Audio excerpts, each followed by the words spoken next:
Majelis Gereja mengucapkan selamat hari Minggu, selamat beribadah di rumah masing-masing. Semoga damai Tuhan senantiasa beserta kita. Perkenankan kami, Majelis Gereja mengingatkan dan menghimbau kepada Bapak, Ibu, dan Saudara untuk selalu menjaga kesehatan dengan tetap mematuhi protokol kesehatan, seperti memakai masker jika keluar rumah, menjaga jarak, dan menjaga kontak fisik dengan orang lain, serta sering cuci tangan dengan sabun dan air yang mengalir. Warta tunangan. Saudari Grace Agustin Prikinanti, putri Bapak Ibu Suprihantono, dengan alamat Jalan Bandeng 8 nomor 1, Minomartani, Ngaglik, Sleman, wilayah 4, telah melangsungkan pertunangan menurut tata cara pertunangan gerejawi dengan Saudara Hutomo Eri Pratama, putra Bapak Ibu Sarindi, dengan alamat Kluster Grenada, Blok F5, nomor 12A, Simpangan, Cikarang Utara, Bekasi, pada tanggal 26 Desember 2020, bertempat di Cimol Resto, Jalan Sidomukti, Tiasan, Condong Catur, Depok, Sleman. Ibadah online live streaming.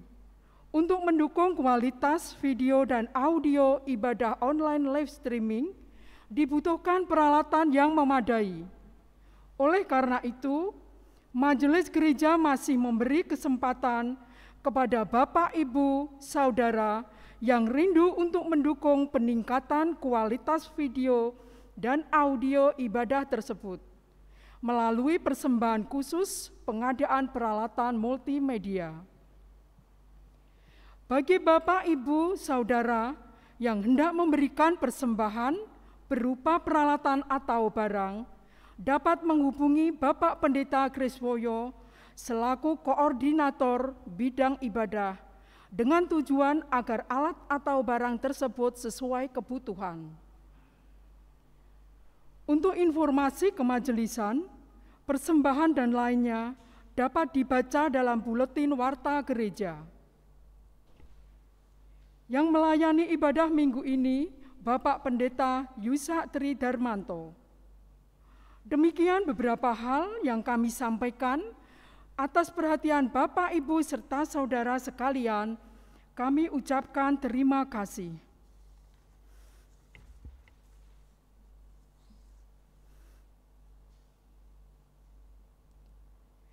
Bapak, Ibu, dan saudara serta anak-anak yang dikasihi Tuhan, kita masuk dalam ibadah saat ini. Dan dengan kesungguhan hati, marilah kita memuliakan nama Tuhan melalui nyanyian dalam Kidung Jemaat 14, bait 1 sampai 3. Jemaat dimohon berdiri.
Jemaat Tuhan yang kekasih, mari kita masuk dalam ibadah, seraya menetapkan di dalam hati kita bahwa pertolongan kita adalah di dalam nama Tuhan yang menciptakan langit dan bumi.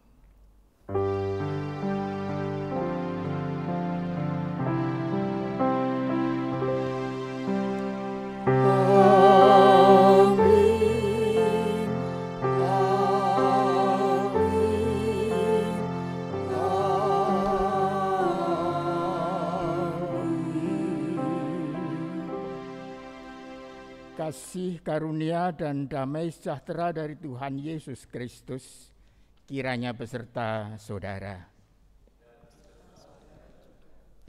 Jemaat dipersilakan duduk.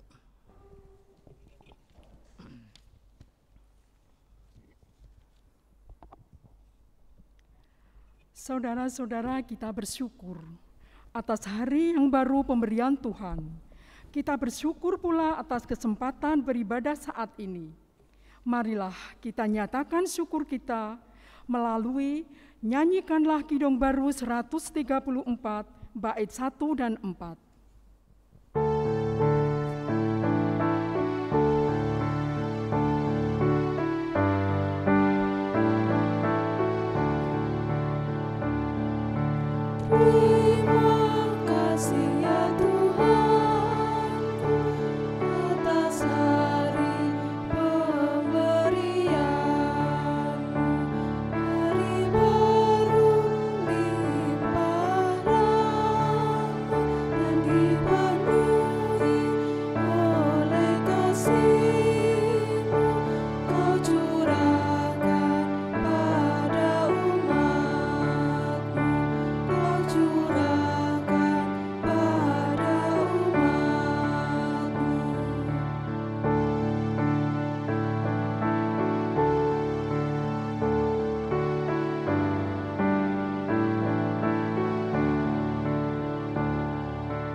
Saudara, dalam hidup ini kita dipanggil untuk memberitakan firman, menebar kasih dan menyuarakan kebenaran dalam terang firman Tuhan. Sebagaimana nasihat Paulus kepada Timotius demikian, di hadapan Allah dan Kristus Yesus yang akan menghakimi orang yang hidup dan yang mati, aku berpesan dengan sungguh-sungguh kepadamu demi penyataannya dan demi kerajaannya. Beritakanlah firman, siap sedialah baik atau tidak baik waktunya.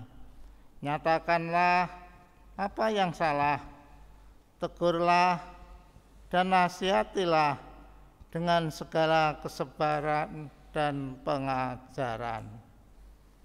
Sadarakan kekurangan, pelanggaran dan dosa kita.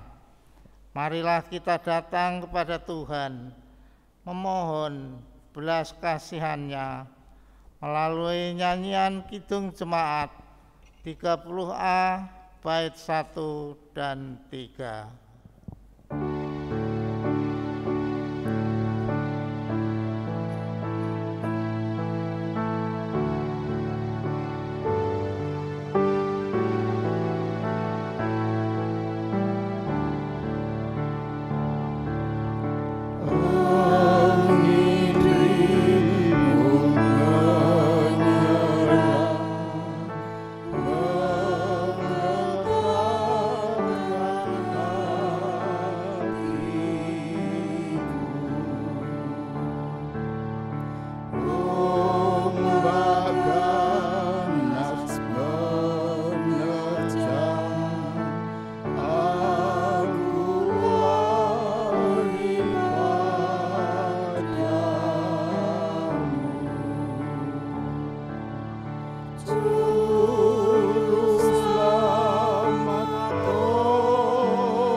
Jemaat Tuhan yang kekasih, tentu kita sadar bahwa hidup kita banyak diwarnai oleh kecemaran.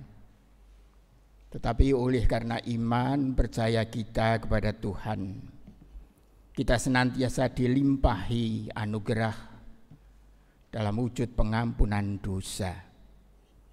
Karena itu mantapkanlah hidup saudara dengan mendasarkan diri pada berita anugerah Tuhan kepada kita berdasarkan 1 Petrus 1 ayat 18 sampai 19. Demikian sabdanya, sebab kamu tahu bahwa kamu telah ditebus dari cara hidupmu yang sia-sia yang kamu warisi dari nenek moyangmu itu, bukan dengan barang yang fana, bukan pula dengan perak atau emas, melainkan dengan darah yang mahal, yaitu darah Kristus yang sama seperti darah anak domba yang tak bernoda dan tak bercacat. Dan di dalam mengarungi samudera kehidupan kita sehari-hari, serta menyadari bahaya kecemaran itu, kita senantiasa dibekali dengan pegangan hidup baru, dan kita dengarkan petunjuk hidup baru melalui kitab Mazmur 25 ayat yang keempat sampai kelima, yang demikian sabdanya, beritahukanlah jalan-jalanmu kepadaku, ya Tuhan, tunjukkanlah itu kepadaku. Bawalah aku berjalan dalam kebenaran-Mu dan ajarlah aku, sebab Engkaulah Allah yang menyelamatkan aku, Engkau ku nantikan sepanjang hari.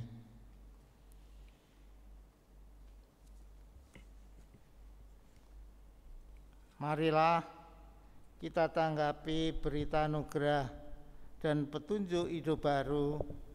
Kita nyatakan kesediaan kita untuk berjalan dalam kebenaran firman Tuhan melalui nyanyian Kidung Jemaat 376 bait 1 dan 4.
Mari kita bersatu dalam doa syafaat kita.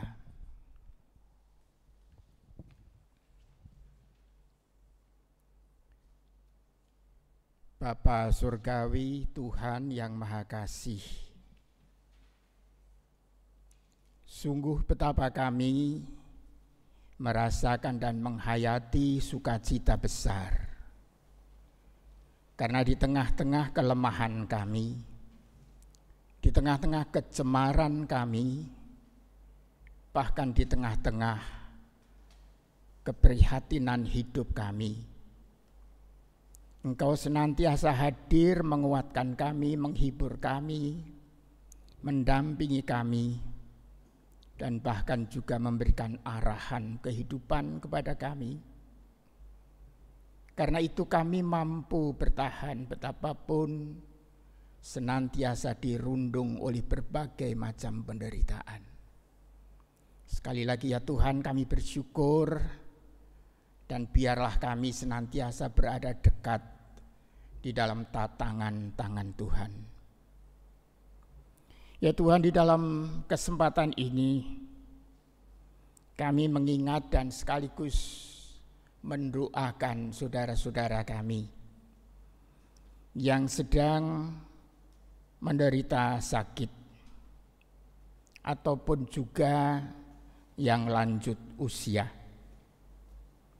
Peliharalah mereka Tuhan, terutama juga saudara-saudara kami yang sakit. Berikanlah kepada mereka kesembuhan. Karena itu ya Tuhan, kami serahkan saudara-saudara kami, Ibu Esther Sutini, Ibu Cuk Ariana, Bapak Sukoco, Bapak Arjo Sentono, yang karena usianya yang lanjut tentu mengalami keterbatasan tertentu. Juga saudara-saudara kami yang sakit, Ibu Diah Trapti, Saudara Kristanto Adi, Ibu dari Ibu Esther Haryoso, Ibu Puji Indiari Suryaningsih, Ibu Suwarti, Bapak Sumanto, Bapak Kris Aksomo, Bapak Cuk Ariana, Bapak Joko Saroso, Bapak Sali Suparman, Bapak Dedi Sulistiono, Bapak Gatot Adi Sanyoto, Ibu Rustam Marmin, Bapak Ih Subiantoro, Bapak Lukas Santoso, Bapak Ibu Prapto Sugianto. Kami juga mengingat saudara-saudara kami yang oleh karena karunia Tuhan diperkenankan merayakan hari ulang tahun pernikahannya. Kami percaya bahwa Engkau Raja kehidupan berkeluarga. Karena itu mereka yang sedang berulang tahun kiranya juga tetap Tuhan sertai, agar mampu mengarungi samudera kehidupan berkeluarganya penuh dengan sukacita, cinta kasih, damai sejahtera. Karena itu kami serahkan juga Bapak Ibu Heru Sudaryatmo, Bapak Ibu Yosafat Haryoso. Demikian juga saudara kami yang sedang berulang tahun.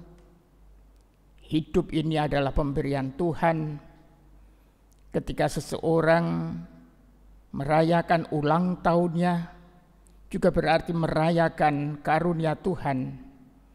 Karena itu kami serahkan juga Bapak Didik Suherman, dan kiranya Tuhan tuntun dalam langkah kehidupan selanjutnya, agar dia juga tetap mengalami sukacita di dalam naungan Tuhan.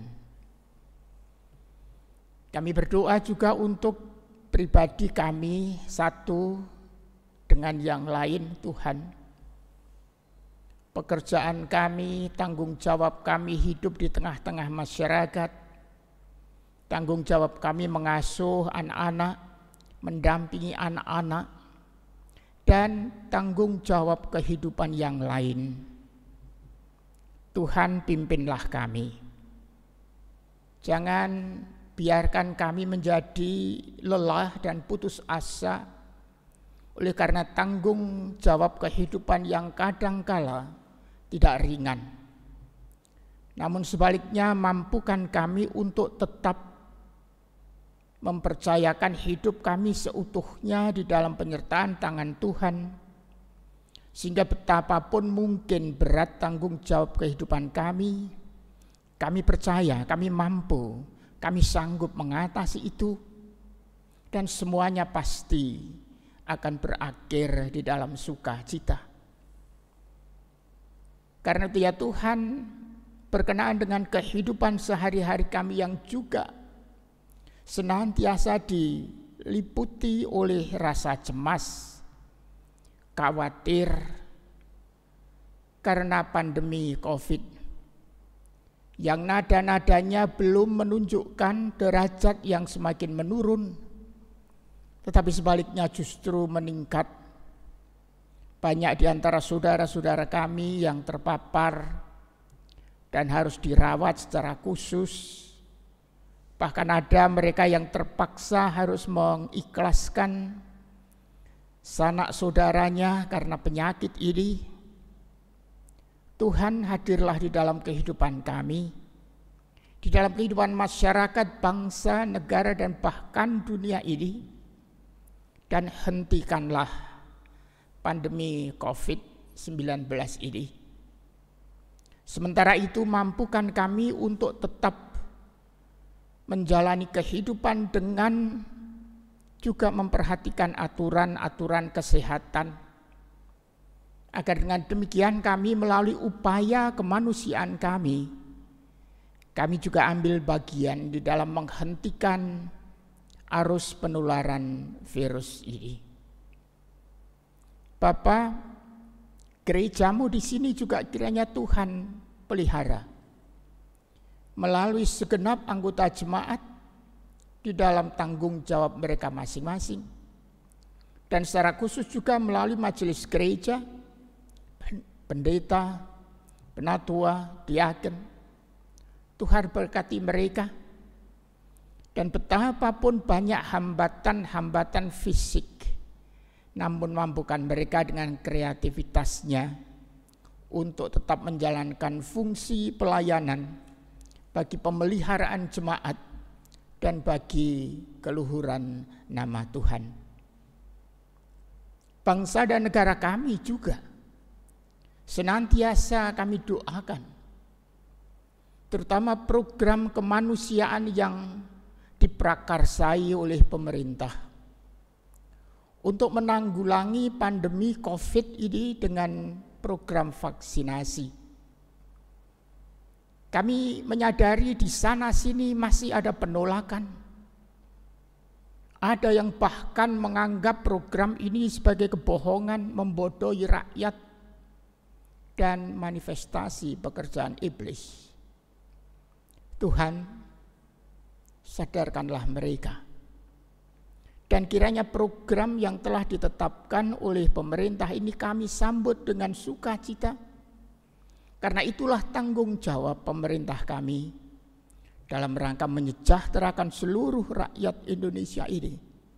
Dan kami percaya mereka yang Tuhan percayai kuasa bukan dipakai untuk menguasai kami dan mencari kenikmatan sendiri, tetapi untuk kesejahteraan kami bersama.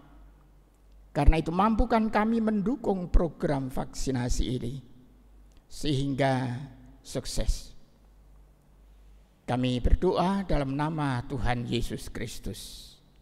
Amin.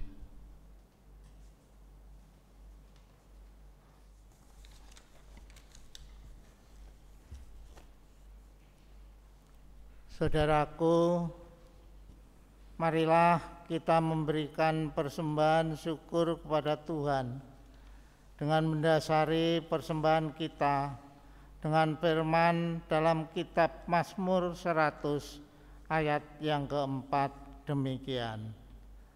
Masuklah melalui pintu gerbangnya dengan nyanyian syukur, ke dalam pelatarannya dengan puji-pujian. Bersyukurlah kepadanya dan pujilah namanya. Bersamaan dengan pengumpulan persembahan, marilah kita memuji Tuhan melalui lagu dalam Kidung Jemaat 393 bait pertama dan ketiga.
Kami undang berdiri, marilah kita aturkan persembahan kita di dalam doa.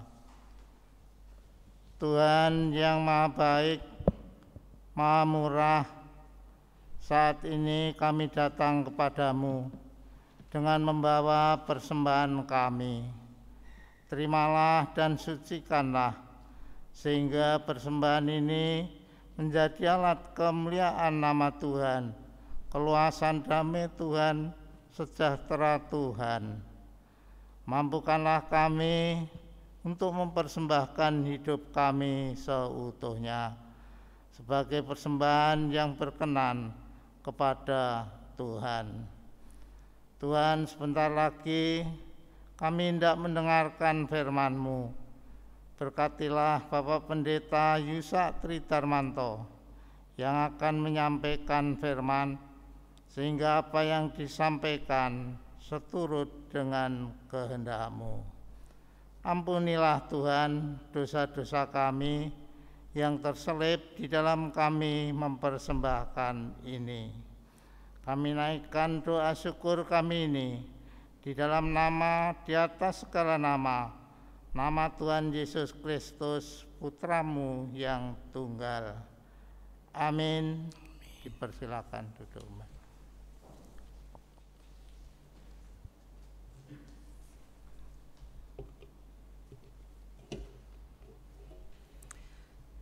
Jemaat Tuhan yang kekasih, tema khotbah hari ini yaitu menyuarakan suara Tuhan melalui panggilan kenabian. Dan itu didasarkan pada kitab Samuel, pertama Samuel pasal yang ketiga, akan dibaca dari ayat yang pertama sampai 18. Demikian sabdanya. Samuel yang muda itu menjadi pelayan Tuhan di bawah pengawasan Eli. Pada masa itu firman Tuhan jarang, penglihatan pun tidak sering. Pada suatu hari, Eli yang matanya mulai kabur dan tidak dapat melihat dengan baik, sedang berbaring di tempat tidurnya. Lampu rumah Allah belum lagi padam, Samuel telah tidur di dalam bait suci, tempat tabut Allah. Lalu Tuhan memanggil, "Samuel, Samuel." Dan ia menjawab, "Ya, Bapa." Lalu berlarilah ia kepada Eli, serta katanya, "Ya, Bapa, bukankah Bapa memanggil aku?" Tetapi Eli berkata, "Aku tidak memanggil, tidurlah kembali." Lalu pergilah ia tidur. Dan Tuhan memanggil Samuel sekali lagi. Samuel pun bangunlah, lalu pergi mendapatkan Eli serta berkata, "Ya, Bapa, bukankah Bapa memanggil aku?" Tetapi Eli berkata, "Aku tidak memanggil, anakku, tidurlah kembali." Samuel belum mengenal Tuhan. Firman Tuhan belum pernah dinyatakan kepadanya. Dan Tuhan memanggil Samuel sekali lagi untuk ketiga kalinya. Ia pun bangunlah, lalu pergi mendapatkan Eli serta katanya, "Ya, Bapa, bukankah Bapa memanggil aku?" Lalu mengertilah Eli bahwa Tuhanlah yang memanggil anak itu. Sebab itu berkatalah Eli kepada Samuel, "Pergilah tidur, dan apabila ia memanggil engkau, katakanlah, 'Berbicaralah Tuhan, sebab hamba-Mu ini mendengar.'" Maka pergilah Samuel dan tidurlah ia di tempat tidurnya. Lalu datanglah Tuhan berdiri di sana dan memanggil seperti yang sudah-sudah, "Samuel, Samuel." Dan Samuel menjawab, "Berbicaralah, sebab hamba-Mu ini mendengar." Lalu berfirmanlah Tuhan kepada Samuel, "Ketahuilah, aku akan melakukan sesuatu di Israel, sehingga setiap orang yang mendengarnya akan bising kedua telinganya. Pada waktu itu aku akan menepati kepada Eli segala yang telah kufirmankan tentang keluarganya dari mula sampai akhir. Sebab telah kuberitahukan kepadanya bahwa aku akan menghukum keluarganya untuk selamanya karena dosa yang telah diketahuinya, yakni bahwa anak-anaknya telah menghujat Allah, tetapi ia tidak memarahi mereka. Sebab itu aku telah bersumpah kepada keluarga Eli bahwa dosa keluarga Eli takkan dihapuskan dengan korban sembelihan atau dengan korban sajian untuk selamanya." Samuel tidur sampai pagi, kemudian dibukanya pintu rumah Tuhan. Samuel segan memberitahukan penglihatan itu kepada Eli. Tetapi Eli memanggil Samuel, katanya, "Samuel, anakku." Jawab Samuel, "Ya, Bapa." Kata Eli, "Apakah yang disampaikannya kepadamu? Janganlah kau sembunyikan kepadaku. Kiranya beginilah Allah menghukum engkau, bahkan lebih lagi daripada itu, jika engkau menyembunyikan sepatah kata pun kepadaku dari apa yang disampaikannya kepadamu itu." Lalu Samuel memberitahukan semuanya itu kepadanya dengan tidak menyembunyikan sesuatu pun. Kemudian Eli berkata, "Dia Tuhan, biarlah diperbuatnya apa yang dipandangnya baik." Demikianlah firman Tuhan. Yang berbahagia adalah setiap orang yang mendengarkan firman Tuhan dan yang memeliharanya.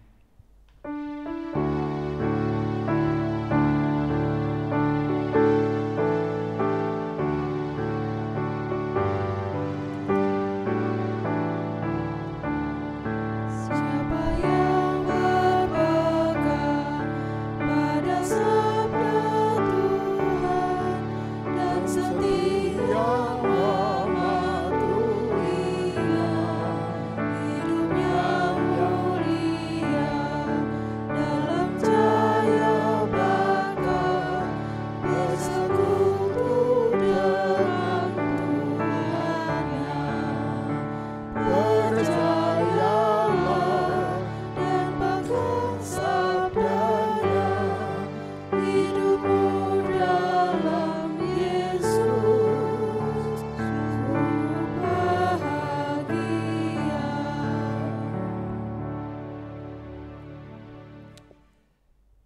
Jemaat Tuhan yang saya kasihi dalam Tuhan Yesus Kristus,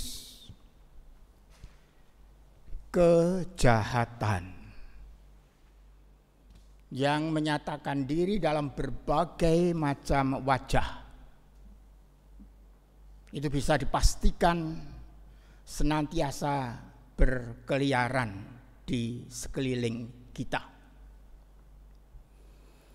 Kejahatan yang menampakkan diri misalnya pada perilaku suka mencaci maki, memfitnah, buat hoax, membunuh, merampas, mencuri, korupsi, dan lain sebagainya.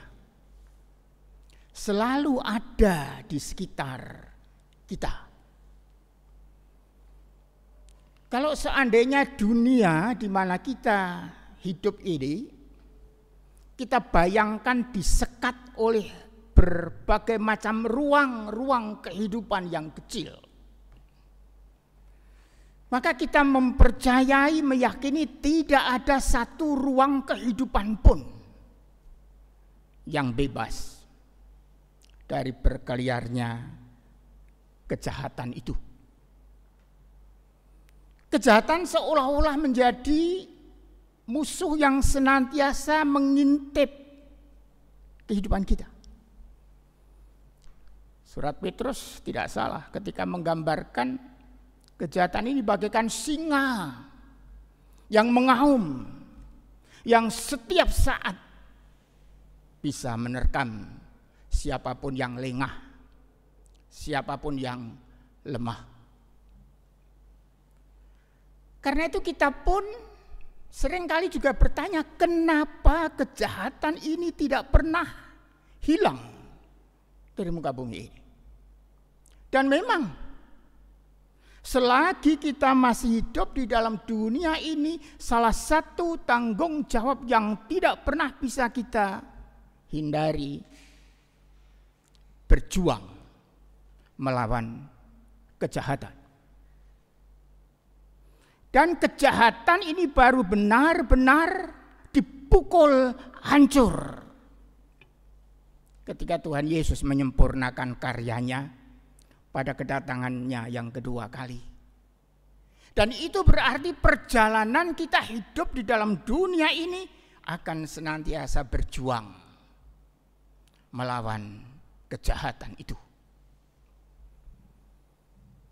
Lantas bagaimana kita harus berjuang? Salah satu perilaku hidup yang sangat kita perjuangkan sebagai cara melawan kejahatan adalah kita menyuarakan suara Tuhan, suara kebenaran. Tapi kebenaran yang mana?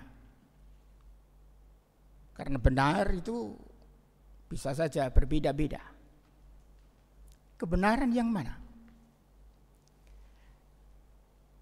Dalam kesempatan ini kebenaran yang harus kita suarakan, dan itu merupakan suara Tuhan, adalah kebenaran yang meyakini bahwa siapapun orang yang hidup di dalam dunia ini dan sedang dipercayai memegang kekuasaan tertentu. Kekuasaan itu bukan untuk menguasai, menjajah yang lain.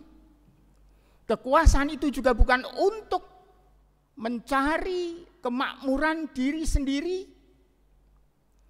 Tetapi kekuasaan itu justru untuk menyejahterakan siapapun yang berada di bawah tanggung jawab kekuasaannya. Terus siapa yang harus memperjuangkan itu? Siapapun bisa, sejauh orang itu memberikan hati dan mulutnya menjadi sarana bagi Allah menyuarakan suara kebenaran. Tadi di dalam bacaan kita diperkenalkan dengan seorang anak remaja, ya. Karena umurnya kira-kira baru 12 tahun Tetapi menurut hukum Yahudi dia telah disebut sebagai anak hukum Taurat, artinya anak yang mulai belajar tentang hukum Tuhan. Karena itu kalau tadi dikatakan dia belum mengenal Tuhan, sabda Tuhan belum diperdengarkan karena memang ia sedang mulai Samuel. Namun orang yang sedang belajar, bahkan belum mulai mengenal, Tuhan berkenan memanggil dan mempercayai dia sebagai mulutnya untuk menyampaikan kebenaran. Dia dipersiapkan mulai berfungsi sebagai pelayan Tuhan di rumah Allah, di bait Allah, yang ketika itu masih di Silo, belum di Yerusalem. Sebenarnya yang dimaksud dengan pelayan ini masih sebatas melakukan hal-hal yang diperlukan untuk penyelenggaraan ibadah. Kalau dulu nggak ada multimedia, sekarang ada. Nah ini juga termasuk pelayan Allah. Walaupun mungkin bisa saja belum mendalami firman Tuhan secara mendalam, tapi keterampilannya untuk menata, menggunakan multimedia menjadi sarana melayani Tuhan. Membuka pintu-pintu gereja sekarang. Itu yang dilakukan Samuel. Tetapi ketika Tuhan memanggil, perkataan Eli sederhana. Kalau Tuhan memanggil lagi, jawablah. Berbicaralah Tuhan, karena hamba-Mu mendengar. Samuel pun tentu juga belum sepenuhnya memahami apa makna perkataan ini. Tetapi kesanggupan hatinya untuk menerima arahan Imam Eli, dan juga kesadaran dirinya sebagai seorang anak yang dipersembahkan oleh ibunya kepada Tuhan karena nazarnya, maka dia tunduk. Dan di dalam ketertundukan itu dia mendengarkan betul apa yang dikehendaki oleh Allah pada dirinya. Dan intinya, Samuel, engkau akan kujadikan mulutku. Untuk apa? Untuk menyampaikan suara kebenaran. Suara kebenaran tentang apa? Aku akan menghukum keluarga Eli. Mengapa dihukum? Dia kan imam. Anak-anakmu Hofni dan Pinehas juga anak-anak orang saleh. Betul. Secara visual, anak-anak Imam Eli memang orang-orang yang juga rajin berada di dalam tempat ibadah, mengurusi persembahan korban. Eli juga begitu, sebagai imam yang selama 40 tahun memimpin bait Allah ini. Tetapi yang namanya bait Allah ironis, bahwa di dalam kehidupan bait Allah itu ternyata juga ada korupsi. Korupsinya bukan semata-mata uang, tapi daging korban. Jadi kalau ada korban itu disembelih, maka daging-daging yang top akan disimpan untuk keluarga Eli. Ini korupsinya. Dan ini dipandang oleh Tuhan sebuah kejahatan. Kejahatan yang dilakukan oleh orang-orang yang sedang diserai kekuasaan tertentu. Tetapi itu disalahgunakan. Bukan untuk menciptakan kesejahteraan umat, tetapi untuk keluarga itu sendiri. Eli sebenarnya tahu, sebenarnya sadar. Tetapi entah kenapa oleh besarnya cinta kasih kepada anak-anaknya menjadi cinta yang buta. Cinta yang membunuh. Bukan hanya anak-anaknya, tetapi dirinya sendiri karena dia tidak sanggup menegur, menyuarakan suara kebenaran itu kepada anak-anaknya. Betapapun dia harus bertanggung jawab di hadapan Tuhan. Karena itu ketika Samuel segan memberitahukan isi suara kebenaran itu, Eli berkata, jangan disimpan sepatah kata pun apa yang disampaikan oleh Tuhan kepadamu. Kalau itu terjadi, celakalah kamu. Tetapi hidup manusia memang seringkali dikuasai oleh perasaan segan. Apalagi kalau kita harus mengingatkan orang-orang yang mungkin dari sisi kedudukan sosial ada di atas kita. Aduh, jangan. Segan aku.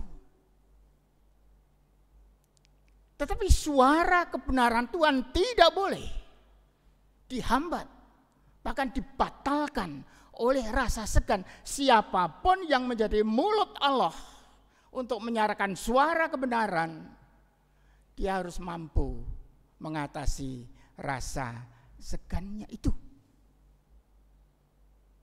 Samuel pada akhirnya juga mampu melakukan tanggung jawab sebagai mulut Tuhan yang menyuarakan suara kebenaran dan sanggup juga mengatasi rasa segan agar suara kebenaran Tuhan benar-benar dinyatakan di dalam kehidupan ini. Nah, jemaat Tuhan yang kekasih, pada waktu itu memang Samuel yang dipanggil. Dan tadi juga ditanyakan siapa yang harus menyuarakan. Dan dikatakan setiap orang, siapapun dia, sejauh dia menyerahkan hati dan mulutnya untuk menjadi sarana Allah menyuarakan suara kebenaran.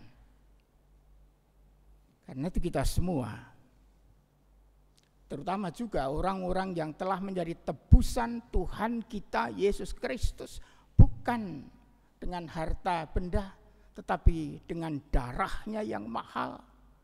Dan kita menjadi anak-anak tebusannya.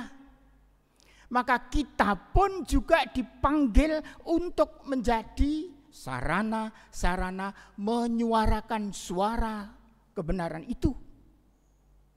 Dan ketika kita memfungsikan hidup ini menjadi sarana Tuhan menyuarakan suara kebenaran, sebenarnya kita telah memfungsikan hidup ini bagaikan seorang nabi. Dengan kata lain, kita telah menjalani fungsi kenabian kita. Dan fungsi kenabian itu kita nyatakan dalam hal kita menyuarakan suara kebenaran.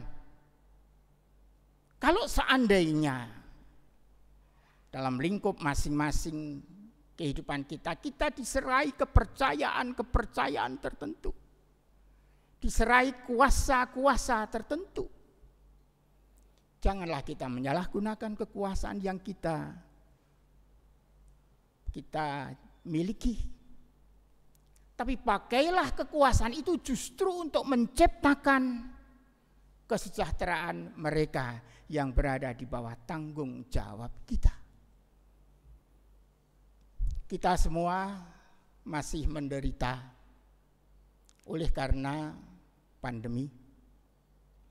Dan kita tahu bangsa dan negara kita, pemerintah kita berjuang dengan segala daya, dana, pikiran untuk bagaimana menghentikan pandemi ini.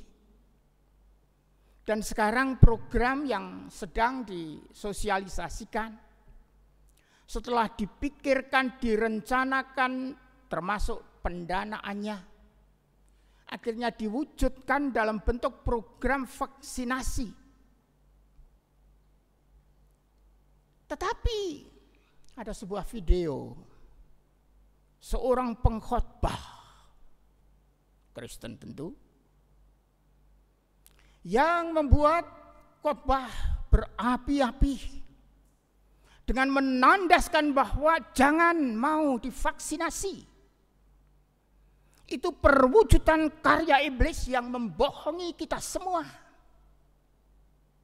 Chip yang ada pada apa, itu akan mencelakai kita.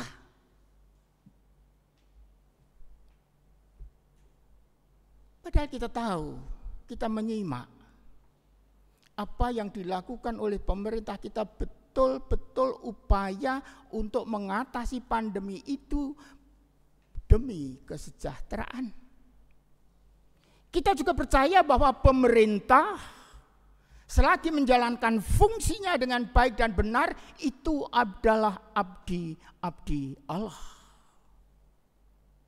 Kalau begitu, selagi kita tidak menemukan fakta bahwa itu untuk membohongi kita, menyengsarakan kita, kita orang-orang percaya pasti harus mendukung program itu.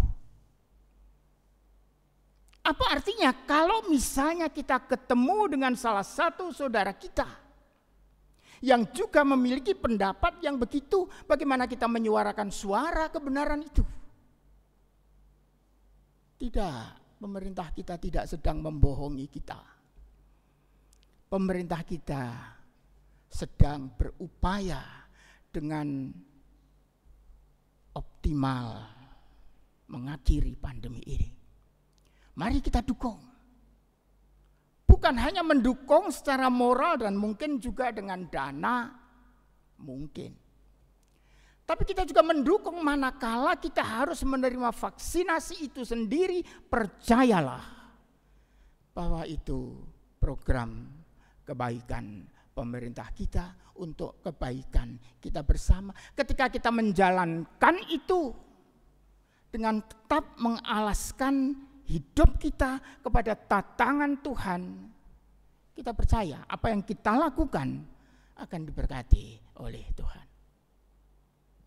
Karena itu mari bagaikan Samuel, kita juga mendengar panggilan Allah menurut nama kita masing-masing.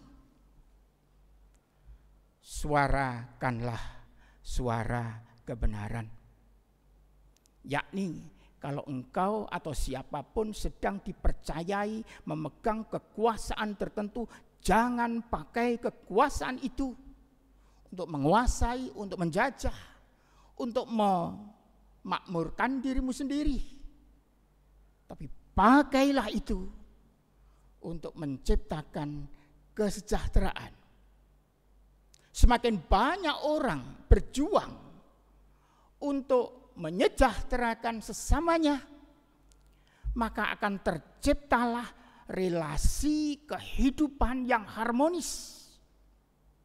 Baik relasi kita dengan Tuhan, relasi kita dengan sesama, maupun relasi kita juga dengan alam semesta ini. Karena itu, ketika kita pulang nanti, mari kita pegangi satu keyakinan bahwa kita semua masing-masing dipanggil untuk menyuarakan suara kebenaran melalui fungsi hidup kita sebagai nabi-nabi kecil Allah di tempat kita masing-masing. Amin.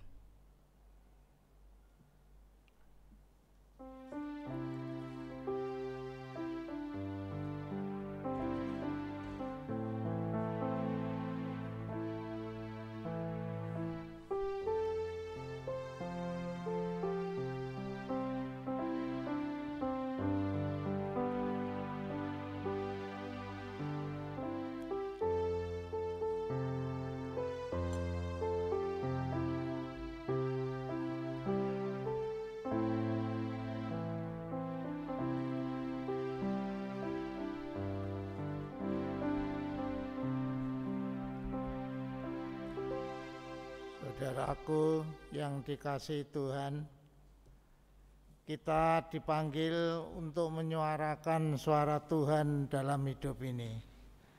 Kita tahu bahwa panggilan ini tidak selalu mudah untuk kita lakukan. Walau demikian, kita tidak boleh berhenti untuk mencoba dan mengusahakannya. Dalam iman kita percaya Tuhan akan menerangi setiap langkah dan perjuangan kita. Marilah kita kumandangkan lagu dalam Kidung Jemaat 426 bait 1 dan 2.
Jemaat, kami mohon untuk berdiri.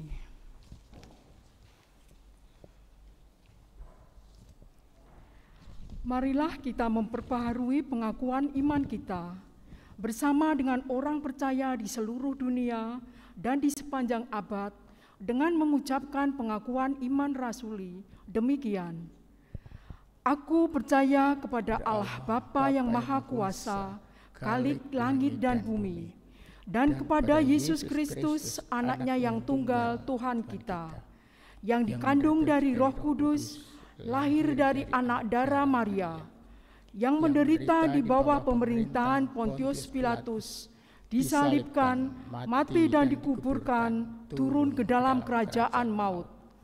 Pada hari yang ketiga, bangkit pula dari antara orang mati, naik ke surga, duduk di sebelah kanan Allah, Bapa yang Maha Kuasa, dan akan datang dari sana untuk menghakimi orang yang hidup dan yang mati.